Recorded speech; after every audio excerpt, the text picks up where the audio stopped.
Praise the Lord. आप सभी को जय मसीह की। हमारे एलोहिम संगति चैनल में आप सभी का स्वागत है। हमारे चैनल को सपोर्ट कीजिए और हमारी सहायता कीजिए। और सहायता ये होगी कि आप हमारे परमेश्वर के वचन को जरूर सुने, अपने जीवन में लागू करें, दूसरों को भी बताएं। आइए हम थोड़ी देर परमेश्वर के वचन में से सुने।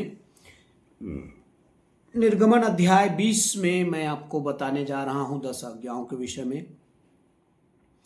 उन 10 आज्ञाओं का सामान्य छोटा छोटा विवरण मैं दे रहा हूं। मैं जानता हूं, आप भी जानते हैं, क्योंकि परमेश्वर की आत्मा आपको भी वही बुद्धि दी है, मुझे भी। लेकिन फिर भी अगर नए छोटी से भी बात आपको सीखने को मिले तो ये मेरे लिए सौभाग्य की बात होगी। आइए हम इस वचन पर ध्यान दें। व्यवस्था विवरण अध्याय 20 और उसके 4 पद। मैंने अपने पिछले 2 संदेशों में तू मुझे छोड़ दूसरों को ईश्वर करके ना मानना, इस अर्थ को बताया। दूसरा जो है मेरा नाम व्यर्थ ना लेना, इसका भी अर्थ बताया। आज मैं तीसरा आज्ञा के बारे में बता रहा हूं। तू अपने लिए कोई मूर्ति खोद कर ना बनाना, ना किसी की प्रतिमा बनाना जो आकाश में या पृथ्वी पर या पृथ्वी के जल में है।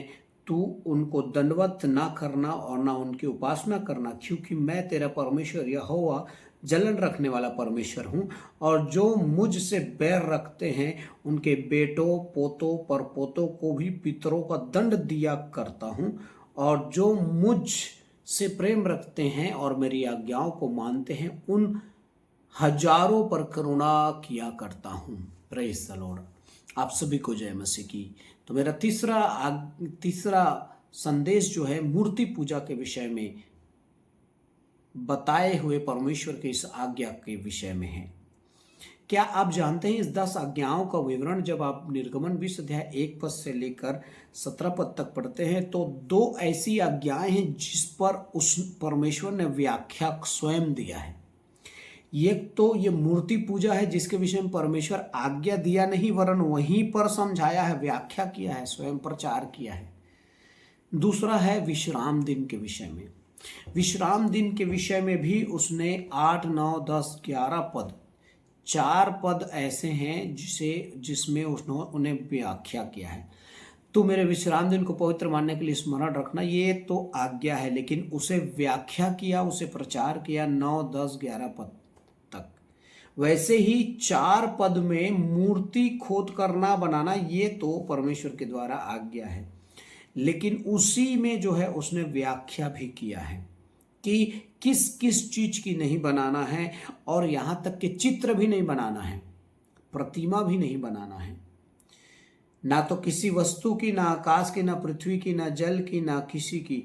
और चौथे पद से जब आप पढ़ेंगे, चौथा पद में आज्ञा दिया है। 5 और 6 पद तक यदि आप पढ़ेंगे तो उसका व्याख्या दिया है। यदि तुम ऐसा मूर्ति पूजा करोगे तो मैं तुम्हारे बेटों पोतों और परपोतों तक, देखो 4 पीढ़ी तक जो है दंड देने का जो है परमेश्वर जो है आज्ञा दे रहा है अगर हम मूर्ति पूजा करते हैं। तो मूर्ति पूजा से हमें बचना है।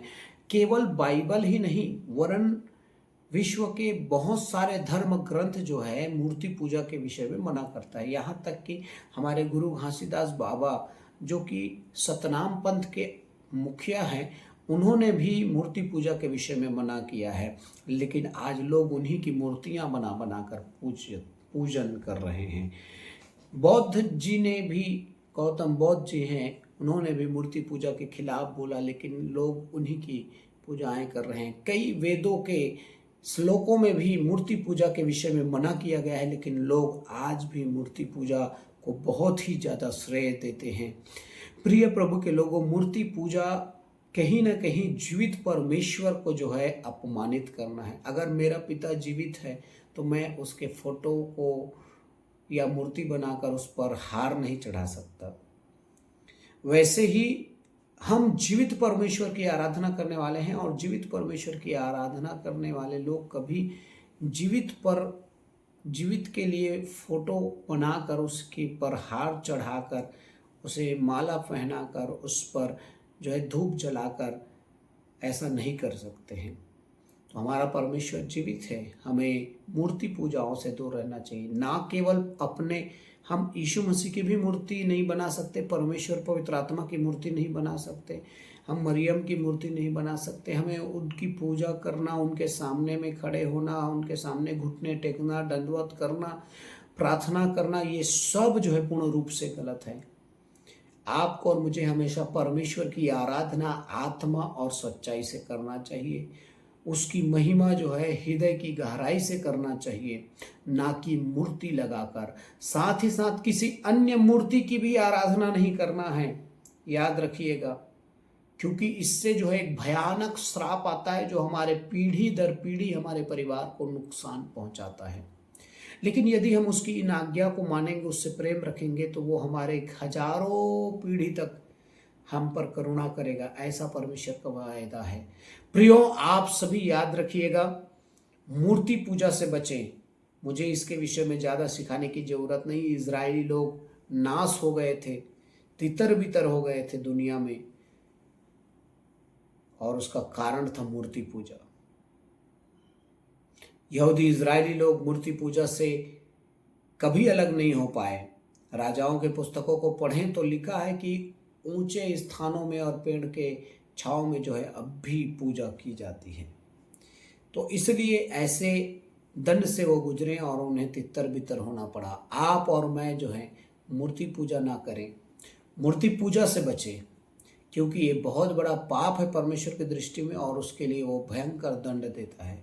मैं विश्वास करता हूँ आप इस चीज़ों से बचेंगे, हर संभव चित्र बनाने, मूर्ति पूजा करने और ऐसे चीज़ों के सामने आराधना करने में। God bless you. परमेश्वर आप सबको बहुत आशीष दे।